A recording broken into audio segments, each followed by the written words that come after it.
Hello, my name is Cho, and I'm a master student in the Chemical Engineering Department at Sangkyungan University, working with Professor Junyap Lee's lab. Today, I would like to provide an overview of my research area, which is organic light emitting diodes, and share a brief explanation of my specific research focus.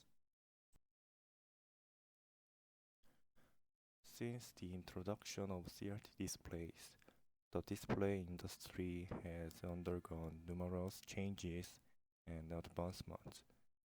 After flat panel displays such as LCDs and PDPs emerged, the display market experienced significant growth. Currently, OLEDs are receiving a lot of attention and recognition in the industry. OLEDs are being used in various displays such as TVs, smartphones, and monitors, and are expected to continue to grow in the future. First of all, OLEDs have many advantages over conventional LCD displays. One of the major features of OLEDs is that they emit their own light, so there is no need for a backlight unit, allowing for a simple and thin device structure. In addition, OLEDs use RGB subpixels that emit light directly, eliminating the need for liquid crystals and resulting in fast response times and wide viewing angles. Additionally, OLEDs can achieve real black by turning off individual pixels, resulting in a high contrast ratio and vivid color reproduction. Due to these numerous advantages, OLED technology has been developing rapidly. As mentioned earlier, OLEDs have led to its application in various displays because of excellent performance. As shown in the picture, OLEDs are being used in large-size TVs, transparent displays, flexible displays, dashboards, micro display for AR and VR, and more. Now let's take a look at the driving mechanism of OLEDs.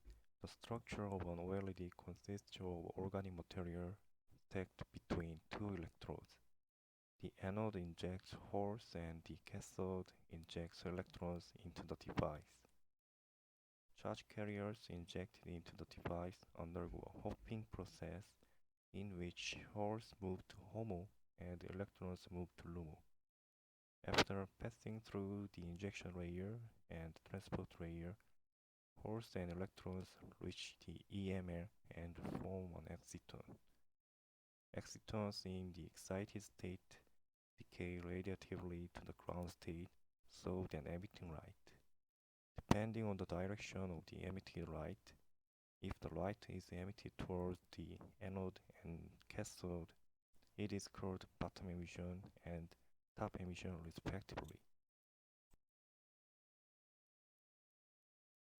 Let me explain the OLED emission. The most basic emission mechanism is fluorescence, in which a hole and electron form an exciton, creating 25% singlet and 75% triplet. Only the singlet exciton emits light, while the triplet disappears through non-radiative decay.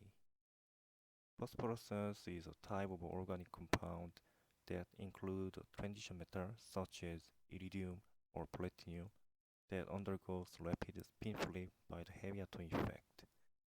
As a result, the singlet exciton transits to the triplet state through the ISC process, and all excitons emit light in the triplet state.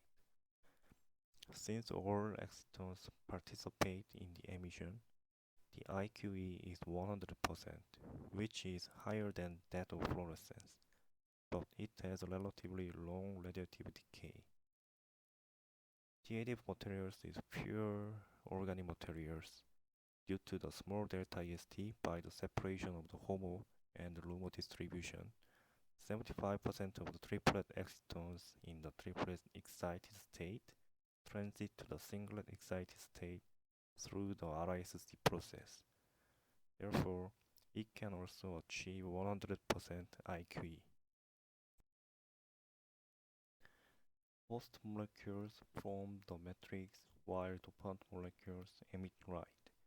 However, if the EMR is composed of only dopant molecules, excitons can be quenched due to intermolecular interaction. Therefore, most OLEDs use a host dopant system for the EMR.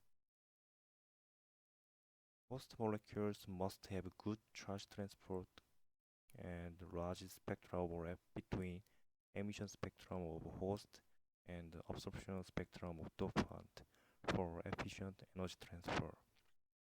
In addition, to prevent quenching of exciton, the triplet energy of the host should be higher than that of the dopant. Dopant molecules should have good luminescent properties for high efficiency and narrow emission spectrum for color purity. They should also have a long lifetime. There are three main approaches to designing host. First, a single host using a bipolar type molecule. Second, a mixed host that p-type and n-type materials to maintain good charge balance. Third, X-plex host that forms excitons from the HOMO of the p-type and the LUMO of the n-type to reduce the driving voltage and create the broad recombination zone. Unlike the mixed host, where excitons are trapped by dopant, excitons in the X-plex are formed within the host, which has advantages in terms of device lifetime. There are two types of X-plex in OLEDs.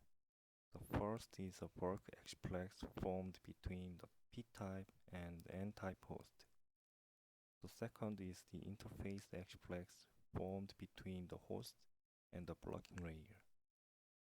Not using a host that have a low BDE against countercharge via interface X-plex can improve the lifetime of the OLEDs.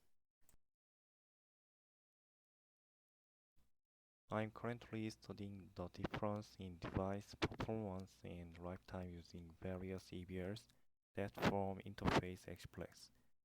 In general, in the case of phosphorescence, the recombination zone is located near the EBR, so it can maximize the effect of the interface X-plex. The conformation of X-plex formation can be easily verified through PR spectrum. As shown in the figure on the right, it can be determined whether or not the X-plex is formed by the fact that the red-shifted spectrum. Thank you for watching my presentation.